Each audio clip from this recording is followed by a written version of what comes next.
Mission Impossible 4 Ghost Protocol. Hello there, namaste. So this one starts off with Ethan Hunt being broken out of a Serbian prison.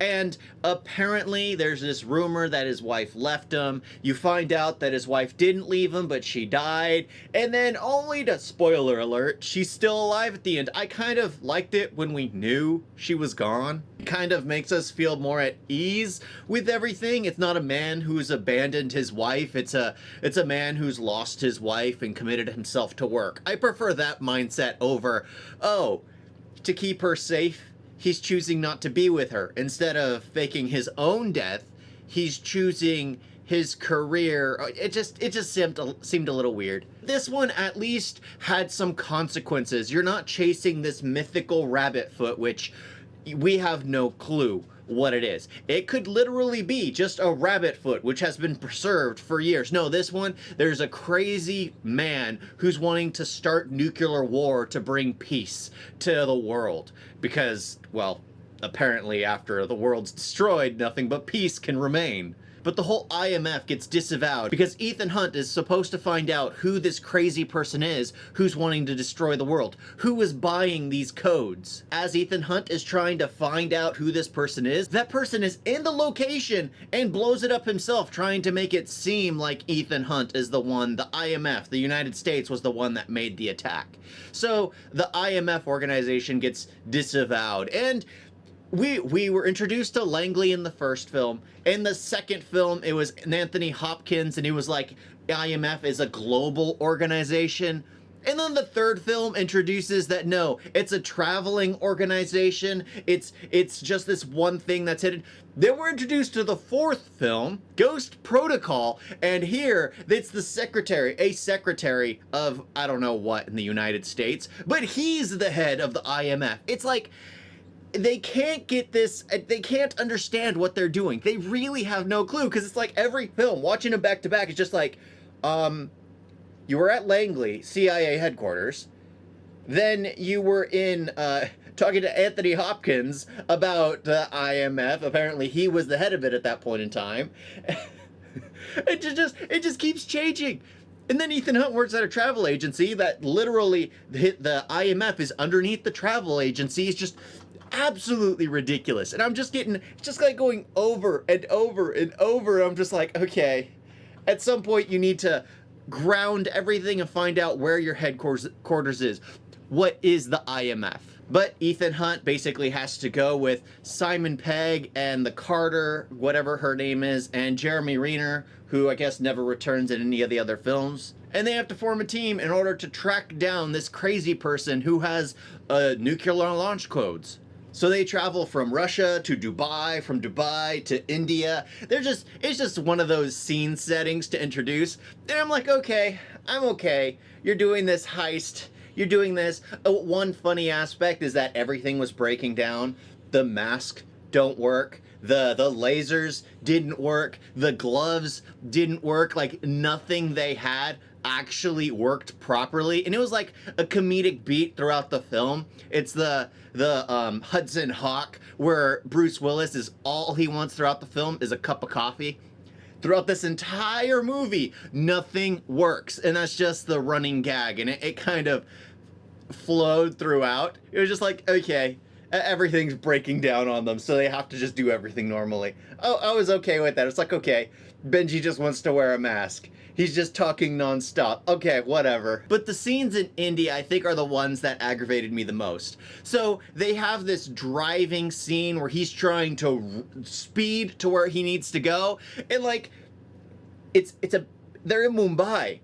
There is no way he would be able to drive even a few inches in Mumbai. And they had this scene where he's like speeding and swerving through traffic, and I'm like, did you guys go there? I know they block traffic for when they shoot scenes, but it's like, no, that realistically that wouldn't happen.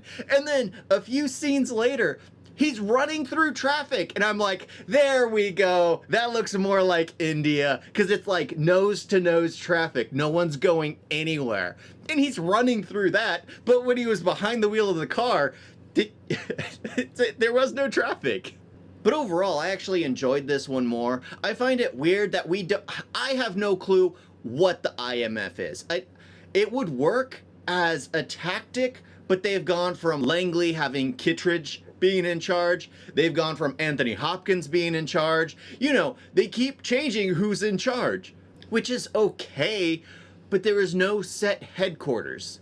A thing that's better than the third film is you actually know what's at stake. We actually know, we actually feel the tension and the fact that, oh, you realize at the end, oh, it's not always gonna be something like this. It's like, yeah, well, when you work in an organization like that, yeah, you're trying to save the world from things the disasters that they don't know were even close to happening. And I like that. I like how Benji mentions that at the end. That's something that works in this film, because at least you know what it is. Introducing the arms dealer and the guard of the arms dealer, the guy with the long hair who put the bag over his head. I mean, I enjoy that. The second he saw him, I was just like, is that the same guy? Is that the same actor who was protecting Max in the first film? I would say really the only real downside for me is the fact that we find out at the end of the film his wife is still alive. I would prefer the argument where he's talking to Jeremy Renner going like, it wasn't your responsibility to protect my wife. It was mine. It makes more sense if he says that when his wife is gone rather than, oh, I faked her death. No one could know that she was, it's just, she's not your wife anymore. Let's just be honest. She's not your wife. She serves no purpose in the story. Just, you could have just killed her and it could have been a good story as to why he's so committed for like keeping, well, staying isolated from everyone else around him except for friends, and focused on bringing peace to the world or stopping massive disasters. But I think this is the one that actually, where they started creating more and more and more films, where the snowball started rolling. It was after this one. This is the one that basically made it more popular than the others. Still, I feel the first one is the best one they made. Sure, the reason why I like this one is they got flashbacks to the first film. But other than that, well, technically, yeah. If you remove 2 and 3, well, you couldn't really remove 3 because they mentioned he's married. I would have rather just them left that out. Because with the fact that it being Kittredge at Langley, and then you're introduced in this film that it's the secretary, I would have preferred that. It just makes more sense. It's like if you're doing the head operator at Langley, which is the CIA headquarters, and then you go to a secretary, it's like, oh, okay, they're connected. But I think out of the 4 films, this comes second. This comes second so far. I would watch the first one and then skip to this one, mainly because of just how it plays out. Thank you all for watching. Talk to you next time. Doodles. You guys got a video?